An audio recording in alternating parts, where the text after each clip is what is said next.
There have been, recently in particular, there have been developments that the U.S. government has been very unhappy about, including the closing of the Border Observation Mission, which was on the border between Ukraine and Russia. And that is something that if you also look at some of the statements we've made, we were pretty unhappy about. Why'd they do it? What are they doing? Well, you'd have to ask the Russians why they did that, to be honest with you. I'm not going to put words in their mouth. I mean, the answer seems obvious, that they're trying to stop you from seeing what's crossing those border points. Yeah, well, that is what I have alleged.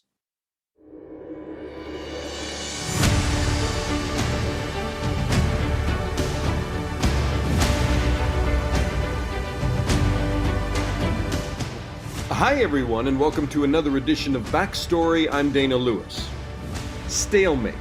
There is a daily war going on between Russia and Ukraine, and it's been so since 2014, when Russia seized and annexed the Crimea from Ukraine and set up rebel proxy forces in the eastern part of the country. Since then, 14,000 Ukrainians have been killed. The Organization for Security and Cooperation in Europe has a monitoring force, which was an attempt to physically police or observe what was supposed to be a ceasefire. But the fire keeps burning, and maybe it's getting hotter. The daily reports from the OSCE are mind-numbing. I've read them. Here's a typical daily report. Summary: Donetsk region. The SMM, that's the Special Monitoring Mission, recorded 244 ceasefire violations, including 73 explosions, and in the previous reporting period, it recorded 220 ceasefire violations in the region. In Lugansk region, the mission recorded 134 ceasefire violations, including 16 explosions. That gives you an idea of how much fighting goes on every day. Low level, we might say, but not for the soldiers in the crosshairs or the Ukrainian civilian population caught in the crossfire. And Russia, instead of trying to solve this, by all accounts, drives the fighting, sometimes directly doing the fighting, playing Russian President Putin's usual game of look surprised, act concerned, and deny everything. On this backstory, we talked to the American acting ambassador to the OSCE Mission, and later a new book by Dina Fainberg, Cold War Correspondents, which takes you back to the Cold War. But I think there are parallels to today and state-controlled media in Russia and right-wing leaning media in America.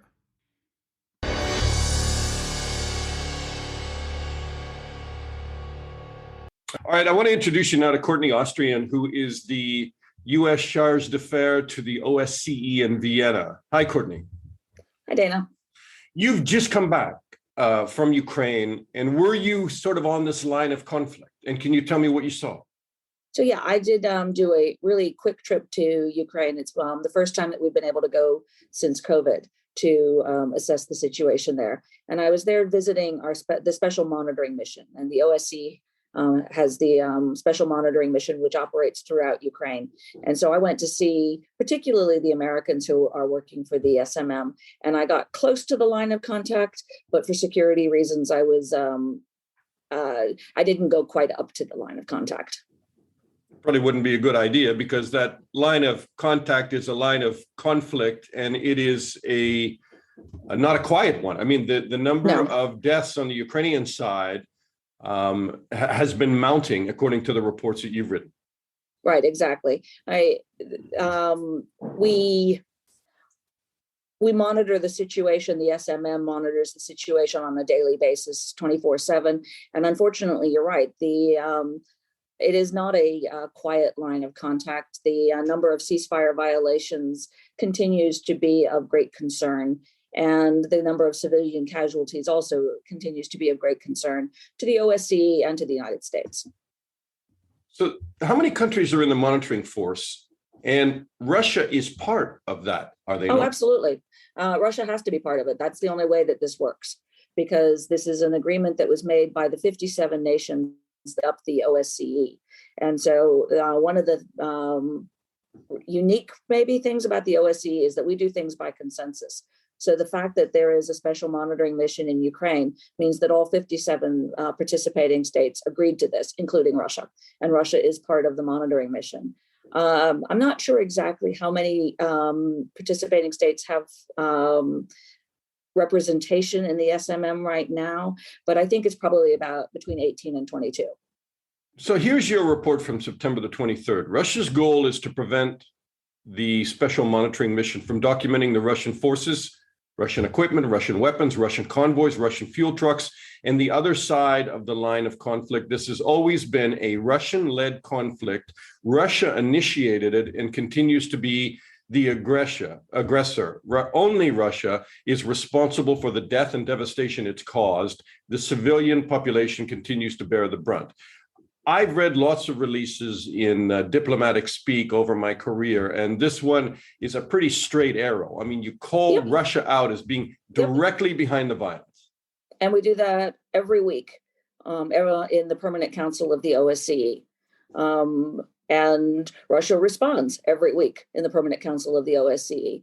But we are very straightforward about the U.S. perspective about what is happening in Ukraine. And it is very clear that this is a Russian-led conflict and that Russia is uniquely responsible for what is going on. That's why I'm confused when you say that Russia has to be part of the monitoring mission. Yep. But they're just playing a duplicitous double game, are they not? I mean, a lot of people have called for Russia to be kicked off that force. So access to the non-government controlled areas is dependent upon Russia agreeing to that access. And so in order for the SMM to function, Russia does give us the agreement for the SMM to be in the non-government controlled area. What Russia gets in return is that the SMM monitors almost all of Ukraine. And so they are able to also monitor activities in the government controlled areas and can be transparent about things that happen there as well. But it's not working, is it? I mean, Russia's been closing down border points. They've been interfering with the patrols. They've been stopping a lot of the monitors from doing their work and seeing what they need to see. Mm-hmm. There have been, recently in particular, there have been developments that the U.S. government has been very unhappy about, including the closing of the border observation mission, which was on the border between Ukraine and Russia. And that is something that if you also look at some of the statements we've made, we were pretty unhappy about. Why did they do it? What are they doing? Well, you'd have to ask the Russians why they did that, to be honest with you. I'm not going to put words in their mouth. I mean, the answer seems obvious, that they're trying to stop you from seeing what's crossing those border points. Yeah, well, that is what I have alleged. Because those border observation missions have been closed, we lose a very important confidence building measure in terms of being able to see, at least in a limited way, what comes over the border between Russia and Ukraine. It makes me think when I hear it that the situation is deteriorating. I wouldn't disagree with that. I mean, I think that it would be the lack of transparency does make it much harder to be optimistic in a lot of ways. That said, the SMM is still operating. They are still reporting, and they are very important eyes and ears on the ground. We talk about, SMM and OSCE, and I don't want people to get lost in all of this. Can you put a human face on what the people of Ukraine, who are living literally in a battlefield there, what they are experiencing there, and what the human toll is on Ukrainian soldiers as well, and Russian soldiers? Yeah. So I think it depends on which side of the border you're on. If you're in the non-government controlled areas, and again, this is drawn from SMM reporting because I'm not able to go to that area, but there is a lot of mingling of the proxy forces and civilians. So it is an area where the the proxy forces fire across the line into the government-controlled areas of Ukraine. And if there is a return of fire, there are civilians that are in harm's way. You also have a lot of pensioners who live on the non-government controlled side, but their pensions and their medical benefits are on the government controlled side of the line. And so to access those benefits, they have to go through the authorized crossing points. Problem is that those crossing points have been mostly closed with the pretext of it being COVID. And so whereas once 50,000 people a day were able to go across the border, it's a trickle these days. And so that leaves people who are very vulnerable in much worse situation in the non-government controlled areas. It also does families. So people can't see their grandparents, the grandparents can't see their children, brothers and sisters don't have an opportunity to get together. So there's a human toll in that regard as well. On the government controlled side, there is less of a mingling, but the Ukrainians have done a lot to try to improve the infrastructure at the government crossing, at the authorized crossing points, so that in the event that they are opened up again, it will be an easier experience for the people who are crossing. You call them proxy forces. The Kremlin would certainly disagree with that term, and they would say that these are rebels within Ukraine who want to stay more united with Russia than with some of the people pulling them towards Europe. And that this is a natural uprising, and that they have every right to, break away or be an autonomous area. I would disagree with that assertion. It is very clear that Russia has been funding, has been providing oversight, has been organizing these forces, and their fingerprints are all over it. Putin wrote in a recent article, when I was asked about the Russian-Ukrainian relations, I said that Russians and Ukrainians were one people, a single whole. These words were not driven by short-term considerations or prompted by the current political context. It's what I've said on numerous occasions and what I firmly believe. Can you translate that for me? I'm sorry, it's in English. Yeah, no. You understand English. There's a political intent to that statement. I think that for Russia, the relationship with Ukraine has always been one where they have seen themselves as the big brother and as being the protector of Ukraine. And Ukrainian independence and the Ukraine's NATO aspirations, European aspirations, are ones that sit very uncomfortably in Moscow. Is Moscow playing a waiting game? They seem, this is what are we 8 years into this now? We're in the 8th year. Yeah. So the longer this goes on, do they feel that America and Western allies are going to get tired, and eventually they'll just say, yeah, okay, Russia can have the Crimea, and in this area, it's not in our national interests to continue to push back on Russia and its aggressive tactics? So, I would say, Dana, that this is clearly out of the Russian playbook. We've seen it with Transnistria, we've seen it with Abkhazia and South Ossetia and Georgia. We're seeing it in Ukraine as well, where Russia, or Nagorno-Karabakh for that matter. These are all areas where dialing up or down the pressure has been a tactic of Russian foreign policy for a while.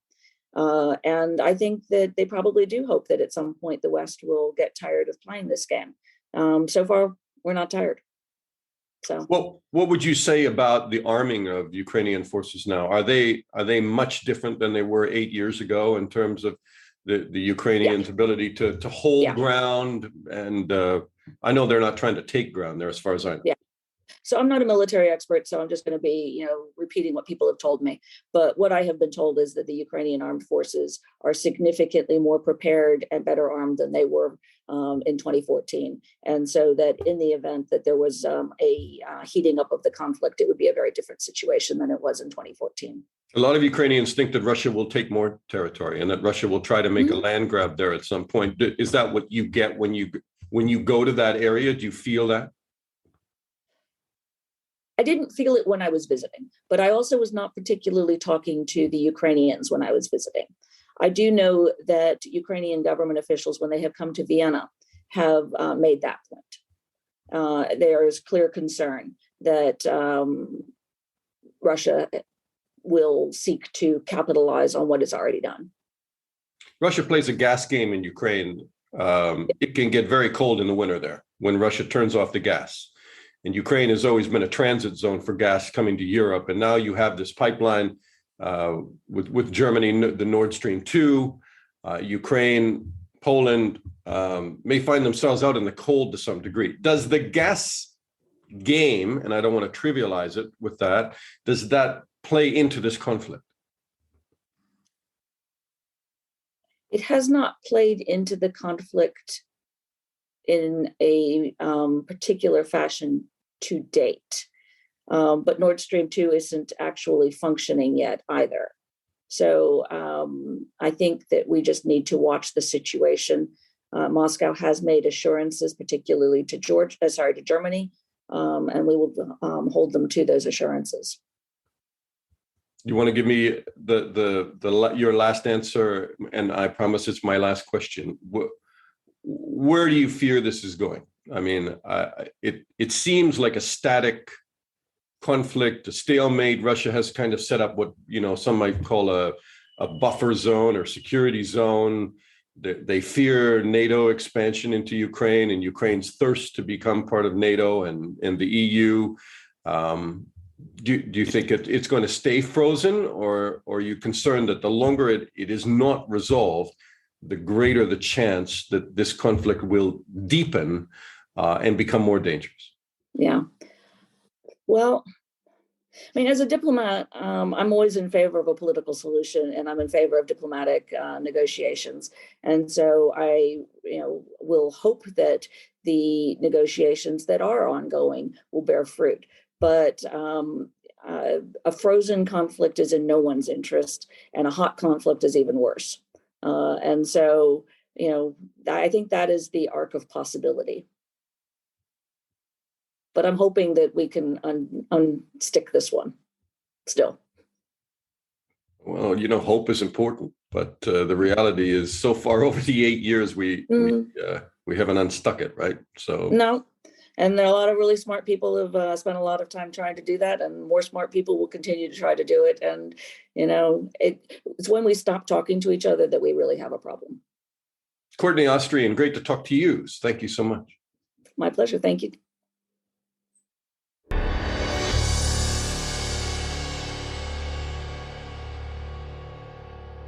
All right, Dina Fainberg has just released a book called Cold War Correspondents. I wasn't a Cold War correspondent because I went to Russia in the 90s after the fall of the Soviet Union. And I would like to think that we reported neutrally, or as neutral as anybody could be. And I have to check myself now because I've read a few chapters of Dina's book, and she says, no matter how open you want to be, you tend to come at these things with your cultural values and your background, so you won't always report as neutrally as you think. And I'm going to ask you about that, Dina, in a second. But anyway, I think we certainly weren't controlled by the State Department. We weren't controlled by anybody but our editors in New York in terms of script approval. And then when you read this book, Dina, it's pretty eye-opening that you've broken this mold or perception that I had, that American media was free, open, and fair, and that the Soviet media was controlled by the Kremlin. It wasn't as simple as that.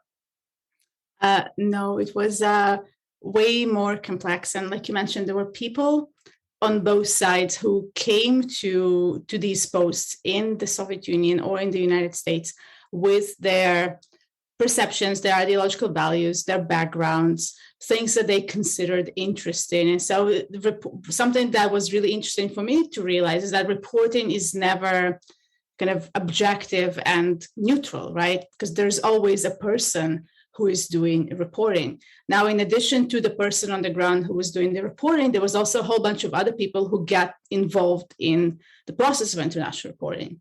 And this is editors and politicians and government officials in various ways and in different ways in the Soviet Union and the United States, but nonetheless, obviously audiences and their responses and a whole bunch of other people.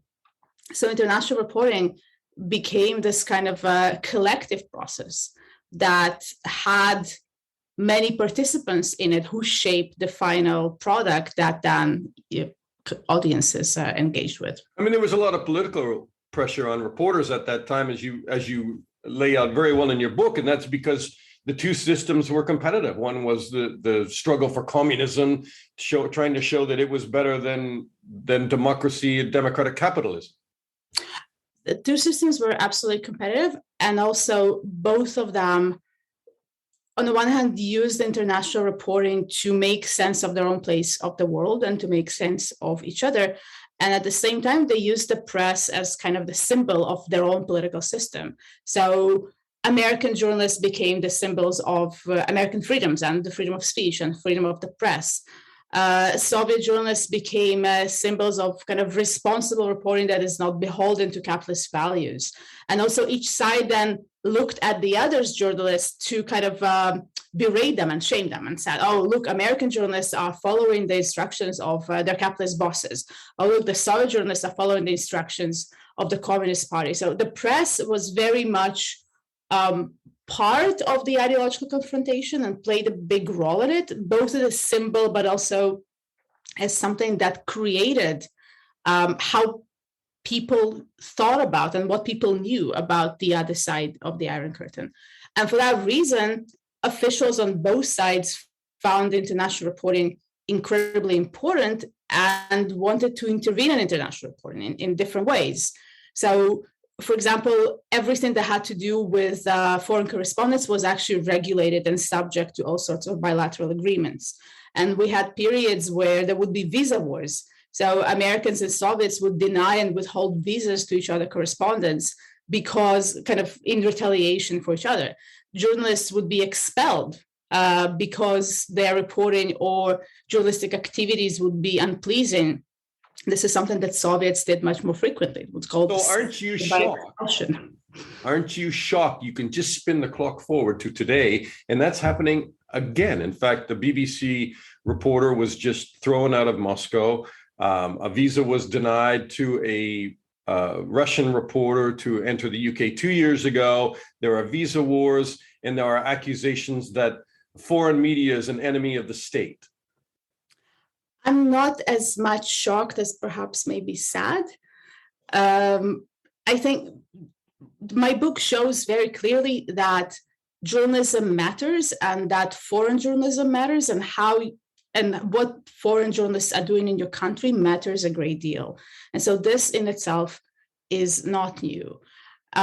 We are living in this age that proves once again that countries look at foreign propaganda as a potential explanation for political developments back home and actually associate foreign propaganda, blame foreign propaganda, and all sorts of things that are happening in domestic politics.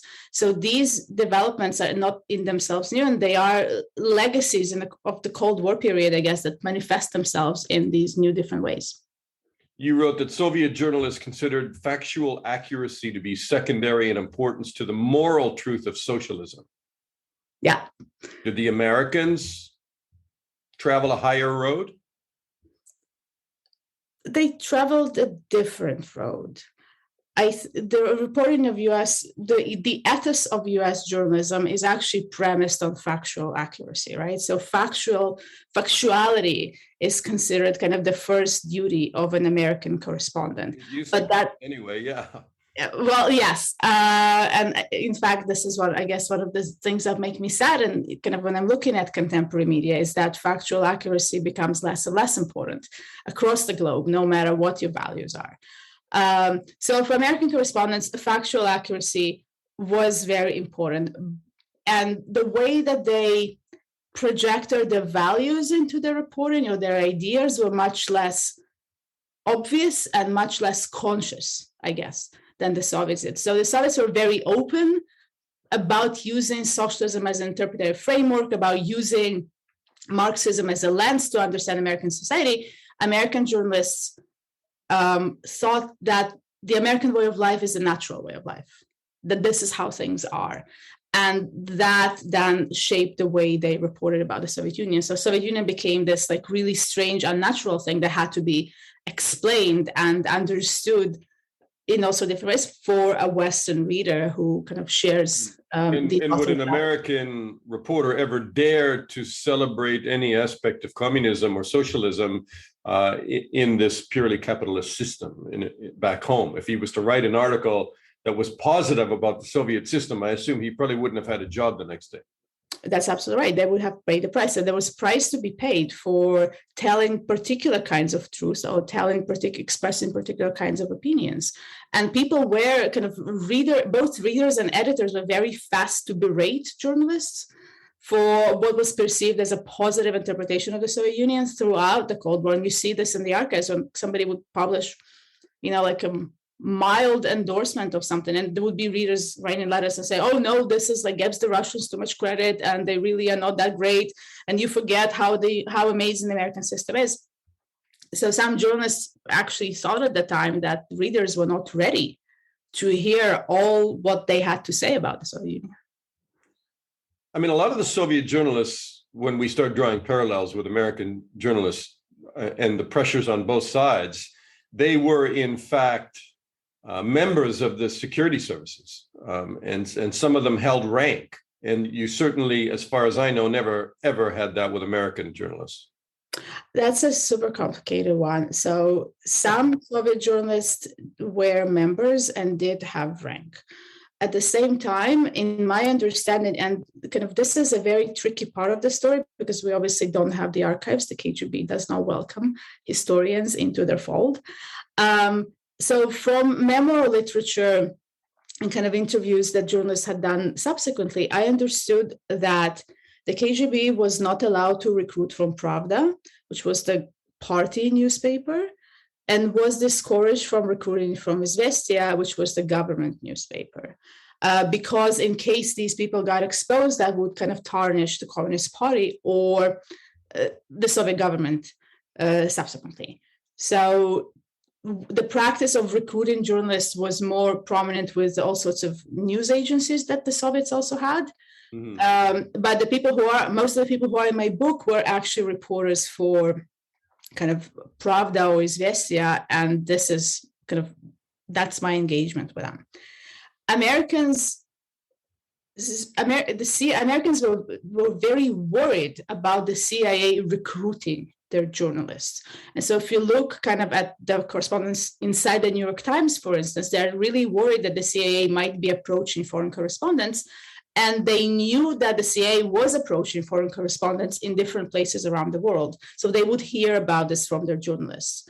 So they were preoccupied with this thing as well. And you're absolutely right. There's no way of knowing today, unless people, come out themselves, whether or not somebody was a spy. That said, I think that at the end of the day, it's not like that terribly important, in the sense that I'm interested in the press because the stories that journalists told shaped how people thought about the Cold War, about their country's place in the world, and the Cold War adversary, the rival superpower. And in that case, it doesn't matter whether you write the story as like a hidden, cloak and dagger CIA operative or Secret Service person, or just as a journalist. At the end, what really matters at the end is the representations that went out there and informed people's knowledge and worldview.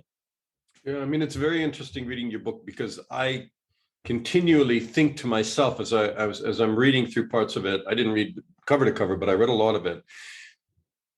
That because you come from the West, you start looking at what was taking place in the Soviet Union, not only from a Western perspective, but you kind of feed into that, believing that's what your readers want to hear about, or that's what your viewers want to know about.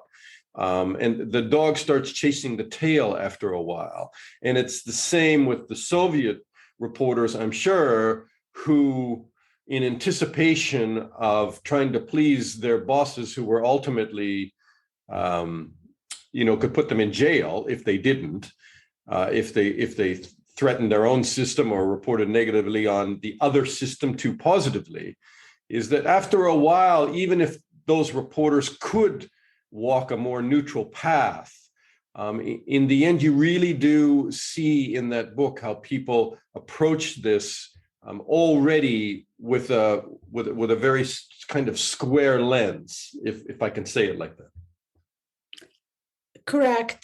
Though people did try many people were very aware of how their own prejudices and backgrounds inform their reporting, and really made an effort to understand the other side.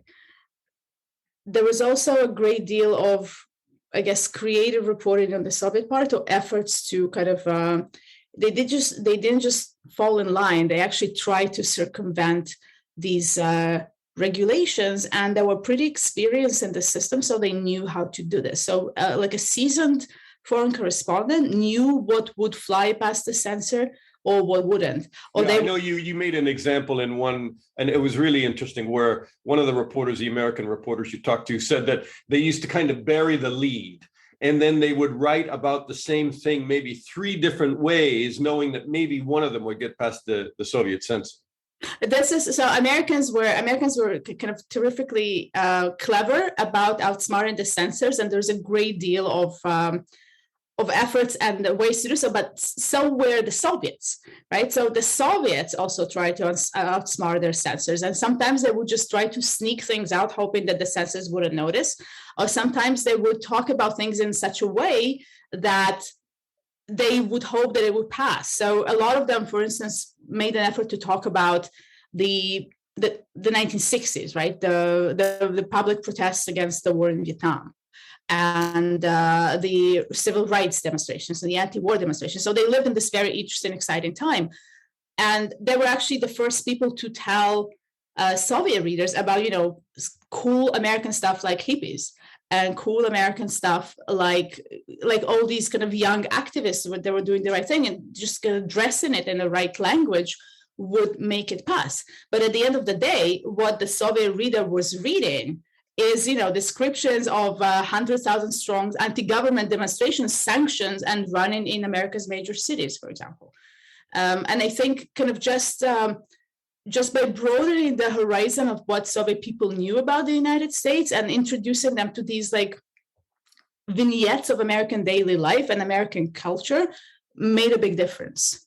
So do you worry that there are parallels today, what's taking place? First of all, again, we have a new Cold War, and slowly the two sides see each other kind of, through the crosshairs of conflict.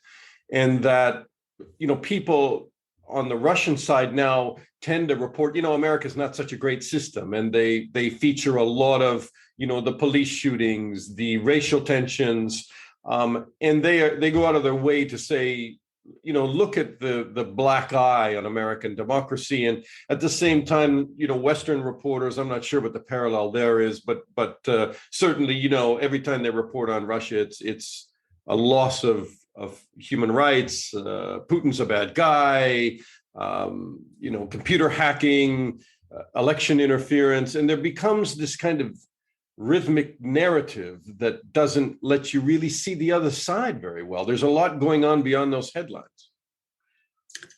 I think it's really interesting that America and Russia are still very important to each other, right? And a major theme in the book is that Americans and Soviets really needed each other to understand who they are and to articulate what they are about, to articulate their core values.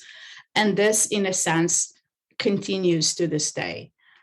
Where I'm sad, I guess, and worried is that how maybe the levels of reporting and the kind of stuff that would not pass the checks previously and is now allowed to be published, and which then in turn influences kind of this international conversation and mutual perceptions and how each side even see the other talking about them, right? It's offensive, for instance.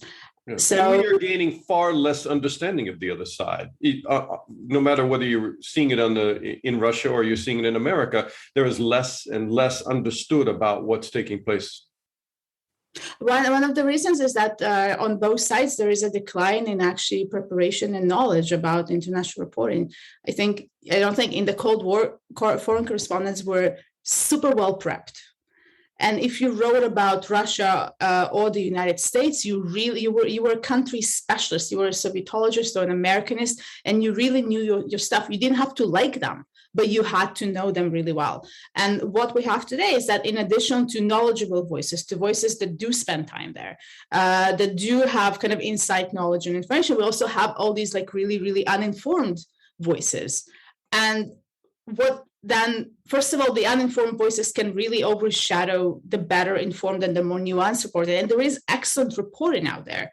It's just that in like the greater cacophony and the greater voices that exist in the public sphere, that reporting is not always noticed. And the loudest, the most sensationalist and less accurate stuff actually gets noticed and produces likes and clicks and, gains views and followers. And so again, then you have the system where like more sensationalist, more angry, more clickbaiting things start reinforcing each other. And then when you say something sensible, you appear as if you're writing against the grain and like some kind of great dissident.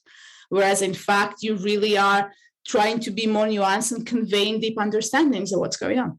Deep understandings in the media today. Good luck with that. Dina Fainberg has just authored the book, as I mentioned at the beginning, the Cold War Correspondents. And what's important here is that Dina also is a lecturer in modern history and the director of history, a BA program, and her research explores the history of the Soviet Union, modern Russia, and emphasizes on the Cold War, late socialism, mass media, propaganda, and Russia's relationship with the West. And Dina, I know I'll make it into your next book.